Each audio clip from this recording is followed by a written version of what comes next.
எப்பவுமே friends work அப்படின்னு சுத்திட்டு இருக்கக்கூடிய ஆளா நீங்க? அப்ப இந்த வீடியோவை ஃபுல்லா பாருங்க. என்னன்னா ஃப்ரெண்ட்ஸும் ஒர்க்கும் நாம அமைச்சுக்கிட்டோம் அப்படின்னாலுமே கூட நமக்கு இறைவனா கொடுத்தது மட்டும் இல்லாம நமக்கு பாதுகாப்பா உணர வைக்கிற நிம்மதியை கொடுக்குற ஒரு இடம்னா அது கண்டிப்பா குடும்பம் தாங்க. அந்த குடும்பத்துல என்னென்ன மாதிரியான விஷயங்களை நீங்க பண்ணணும்னு சொல்றேன், நோட் பண்ணிக்கோங்க. ஒண்ணு, சின்ன சின்ன அச்சீவ்மெண்ட்ஸையும் ஒன்னா சேர்ந்து கொண்டாட ஆரம்பிங்க. அது உங்களுடைய வேலை சார்ந்து இருக்கலாம், இல்ல வெளி சார்ந்து இருக்கலாம். வீட்ல போய் குடும்பத்தோட சேர்ந்து கொண்டாட ஆரம்பிங்க. 2வது, விதைய போட்டா மட்டும் பத்தாதுங்க. அப்பப்ப தண்ணி ஊத்திட்டே இருக்கணும்.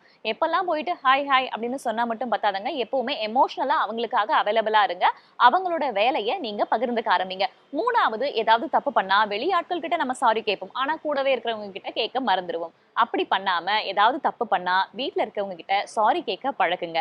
4வது, நம்ம எப்பவுமே ஒன்னாவே இருக்கோம் அப்படின்றதுனால பழைய விஷயங்கள், பழைய தப்புகள் நமக்கு நிறைய ஞாபகம் வர்றதுக்கான வாய்ப்பு இருக்கு. அதை கிளறி கிளறி அதை பேசிட்டே அவங்களுக்கு துன்புறுத்துறது, அந்த மாதிரியான விஷயங்களை வந்து கண்டிப்பா பண்ணாதீங்க. மன்னிக்க கத்துக்கோங்க. 5வது, ரொம்ப ரொம்ப முக்கியமான விஷயம், உங்க குடும்பத்துல என்னதான் சண்டை இருந்தாலும் சரி, அதை 3வது மனுஷங்க கிட்ட, வெளி ஆட்கள் கிட்ட எப்பவுமே ஷேரே பண்ணிக்காதீங்க. உங்களுடைய ஃபேமிலில யார் உங்களுக்கு ஃபேவரட்டோ அவங்களுக்கு இந்த வீடியோவை இப்பவே ஷேர் பண்ணுங்க. இது ஹெல்தி டாக்ஸ் வித் வேதா. அறிவோம் ஆரோக்கியம்.